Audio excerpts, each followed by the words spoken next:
What's going on, everybody? This is David Mitchell here, Voice of Autism, episode 136. Oh, I got two relevant videos out. One yesterday and one day before after my video blog. But yeah. But everything been well. Whew.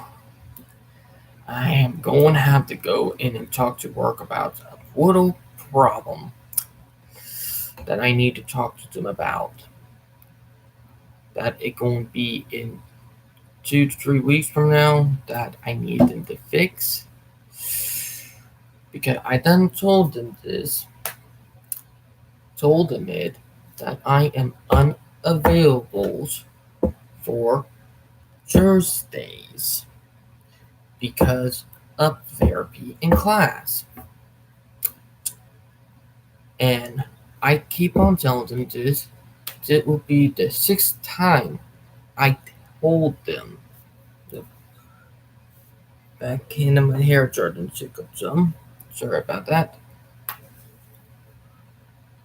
But I now have to do it 6 times. Also, a little aggravated tonight because they have me working from 3 until 10. Would go beyond my availability. My availability go from 7 a.m. until 8 p.m. Literally. I know they don't fall autism or being autistic, but it's something I want to bring up. Because I'm a little aggravated at it. Because I keep on telling them. They need a considerative before they do my schedules. I'll be on it. Then a week, not next week, but week after that they have me set it in a week after next, so at the beginning of next month. But they have me working from 6:45 a.m. until 2:45 a.m. I get to 7 a.m. until that, but not 6:45. I don't know what is their problem. It either they put into my availability and look at my sub, or I'm going to get H&R involved, or people higher up. Because I know, even though I work for Walmart, they did know better than to. I'm going to tell them, look here, don't fix it. I'm going to get H&R involved, or H&R, because that is ridiculous and it's unnecessary. But yeah, and it's a little aggravating. 1 minute.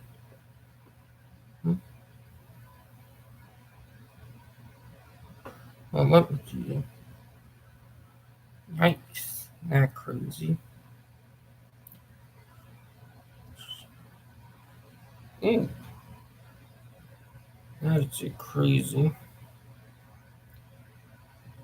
But literally,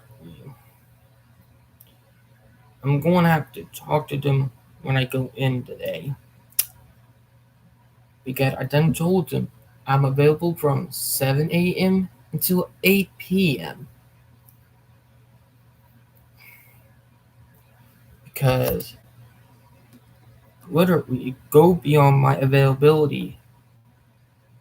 And I told them I'm not available on freaking Thursdays. And I told them I can't do full time. And they're totally trying to be sneaky and bring it in there.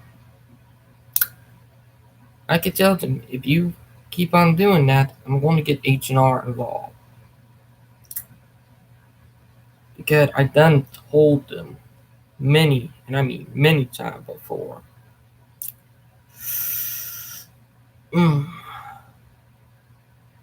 it aggravated. Like, literally, I told them and told them many, many, many times.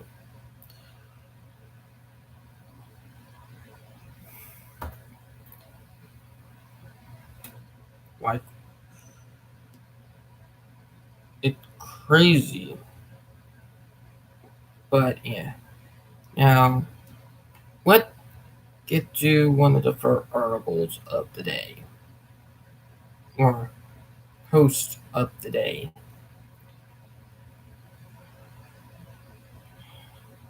But yeah. Also, me and my fiance Val were doing great. She had a workshop on Thursday that went pretty well. And I also invited her to therapy, but we only had able to do 2 minutes of it because we did not get the email for Zoom meet until 2 minutes before it ended. So yeah.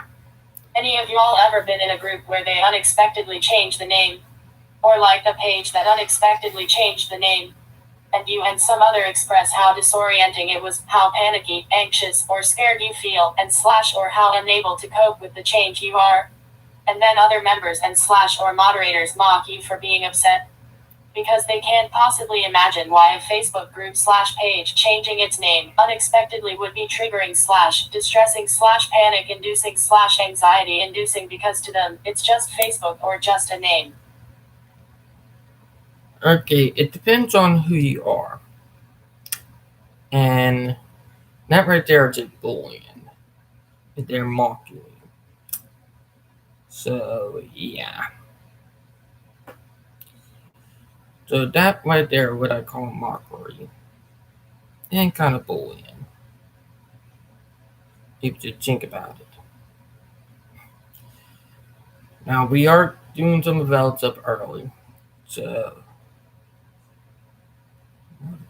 let's go into the first one here. Oh, and by the way, the link to my fiance YouTube channel down in the description down below if you guys want to go to her YouTube channel.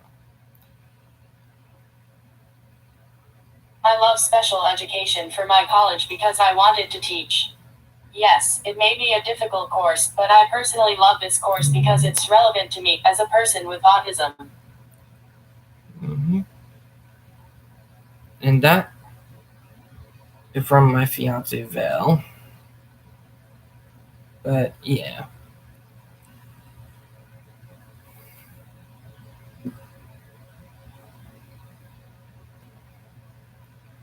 But it's been crazy the last couple of days.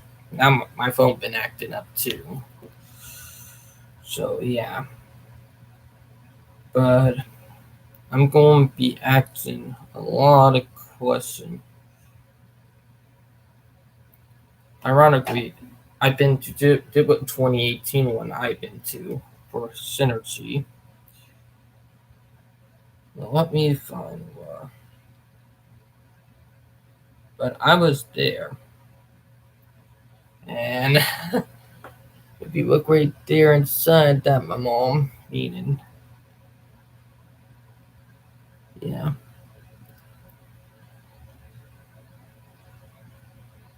Mm-hmm. And there me right there on the side. Ironically, me right there on the side when we're doing there with them. I can't believe it looked crazy because I was there. So yeah, it was part of Synergy, but you know.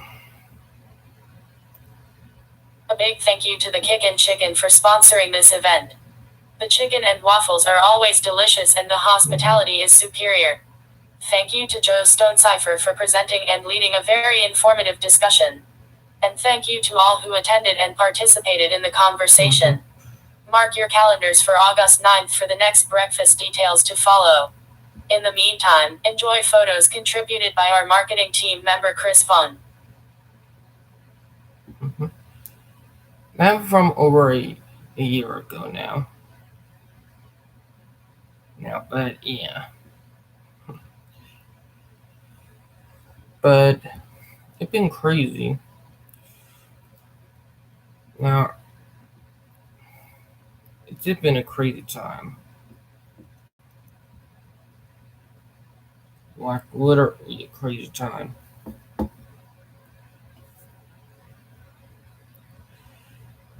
Now, for people who don't know, yes, I do gotta work around 3, but I'll be leaving some around 2 to be dropped off at work because of my stepdad happened to get a haircut. Yet, barbershops are finally open here in Charleston, but you gotta wear a mask there. It's getting crazy.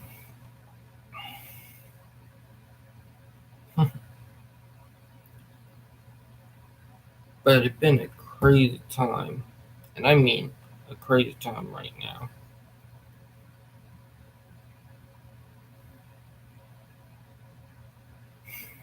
Like, literally. But yeah. Now, let's hear one of the first. The false dilemma fallacy. Reducing an issue slash topic slash debate to a limited binary represented by two extremes, which are opposed to one another without considering other possibilities. It's Mm-hmm. the if you're not my friend, then you are my enemy argument. In the autism discussion, this fallacy shapes the biases of non autistics with little to zero Mm-hmm. knowledge about this neurotype. It is mostly used to define the autism spectrum, only by opposing two extremes which are absurd themselves. These two extremes are functioning labels. High Mm-hmm. functioning versus low functioning. Functioning labels themselves are not only irrelevant because a more accurate name would be visibly autistic versus less visibly autistic, but it frames the debate as to if you can only be autistic if you tick the boxes of one category or the other. Then, if you don't tick all the boxes, if some of them are characteristics from one label and others from the other one, if you have traits that can't be found in either of these two boxes, then you can't be autistic. Because of false dilemma, there are a lot of undiagnosed That's autistics true. who share none of these traits or display overlooked autistic traits that weren't lumped in the functioning labels criteria.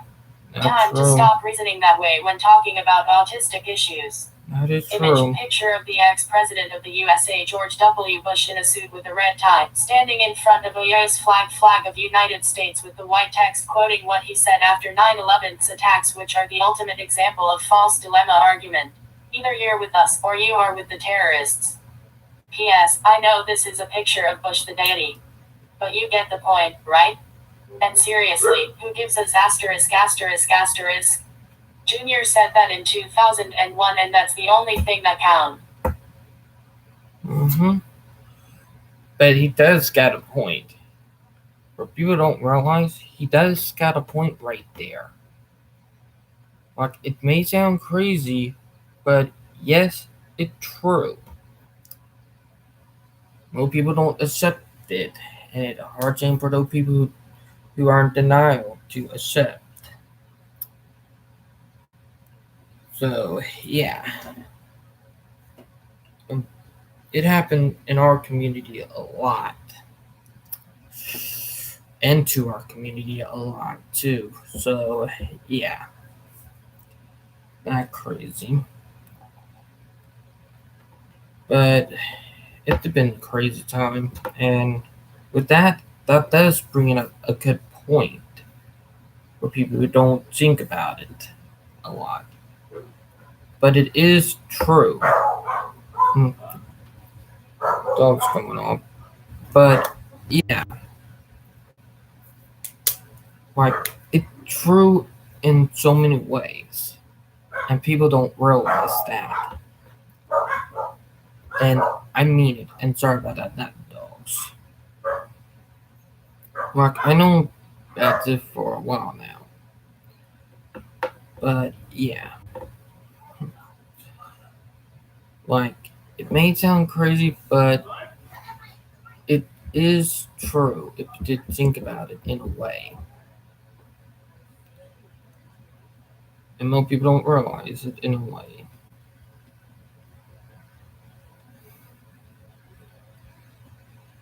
Like, literally.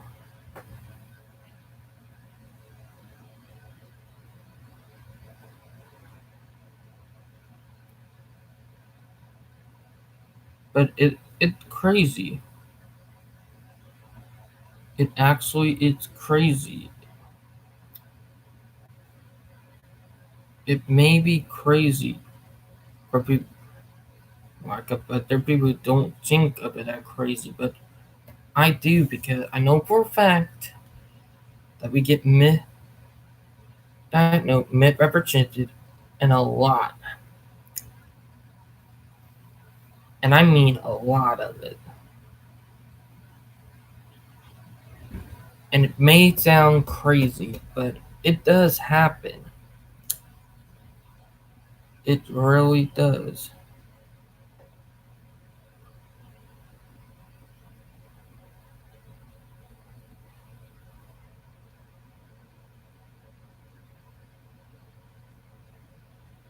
But yeah,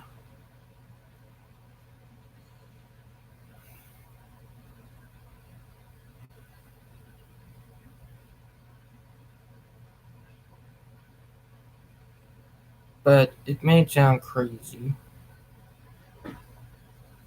anyway. Like literally. Now here the next article.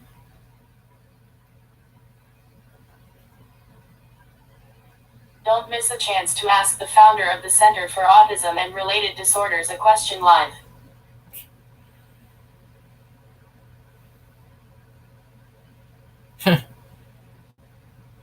They are a little bit nuts. That YouTube channel. And there's some great stuff, but I try to avoid.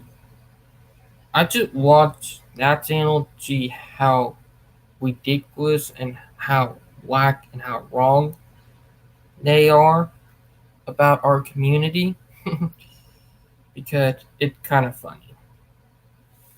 And then there are some stuff that's just offensive and just wrong that they do. So yeah, that group I do not trust.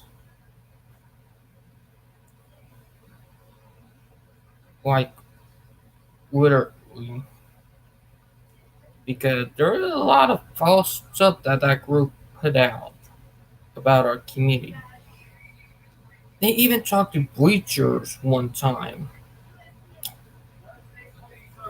So yeah, I do not trust them that much.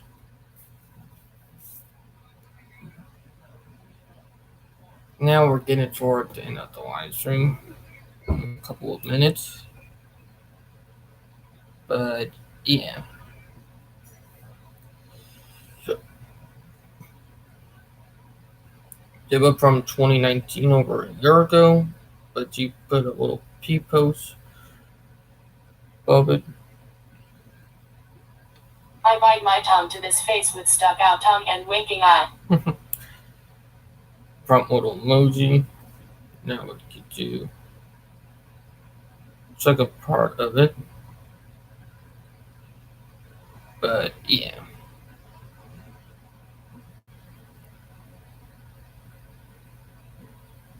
Sometimes the things you love can be also traumatizing at some point.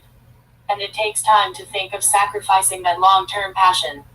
On being a singer, I realize that I can venture to other things because it is a right, not a privilege. Or a reinforcer. At my long-time experience, being a singer to me was both joyful and traumatizing. With this, I was able to discover other things where I am passionate at diplomacy and special education teaching. I was so into these because of my childhood experience while singing was my focus since my time in special school. Before singing came to my blood, dancing came first as my first talent. I love dancing since I did a dance performance at a kinder school while acting was the second talent after my experience in the annual Christmas plays organized by my special Mm-hmm. school. Now, singing was my third talent up to this day. I was untrained that time until high school. I had my first vocal training in a pop school and came to prominence for opportunities and roller coaster rides. At first, I was so unaware of my song choices and to my vocal technique. I asked myself, am I doing the right thing or I need to be guided again?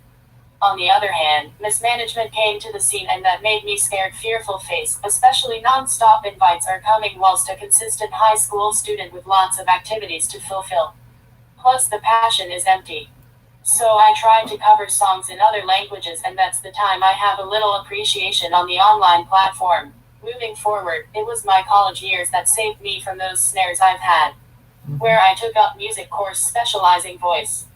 I was so empty minded with that until in my fourth year, I realized that finishing my associate degree will surely be my priority. However, this was supposed to be my last term, but honestly, I have one more subject originally from my program line. While in college, I was invited for social awareness related programs, choir related performance where we performed for 2017 Mm-hmm. ASEAN events and a state visit. I performed for open mix, recitals, and more. This grew my interest in choral music after my chorus class times. I've sang currently for three choirs: a college choir, community choir, and a church choir. Mm-hmm. As a chorister, I also experienced lots of roller coaster ride at first. I was just complacent until I lost interest in that for personal reasons, schedules, and the choir members' conflict of interest. However, I came back because I want to regain my strength for this. On the contrary, I literally want to share my autism story, and will never forget that being a chorister with autism will not make or force us to look and act normal but makes us stronger even more. Now, I realize that I was so lucky and liberated to do other things besides singing. Hopefully, I can return to other things I love to do. Mm-hmm. Smiling face with heart shaped eyes. That from my fiance Val. But yeah, it is amazing. Here at the next. I am a singer and a theater actor, and I belong to the live events industry. Like all Filipino workers, my profession has been affected by the pandemic as early as January 2020, yet our industry is now deemed the last to recover after this crisis. I am one with NLEF in giving our industry a voice to be heard. NLEF. Hash Wemater. Hash Wacount. Hash Nothing Look Live. Mm-hmm. And that was from my fiance Val.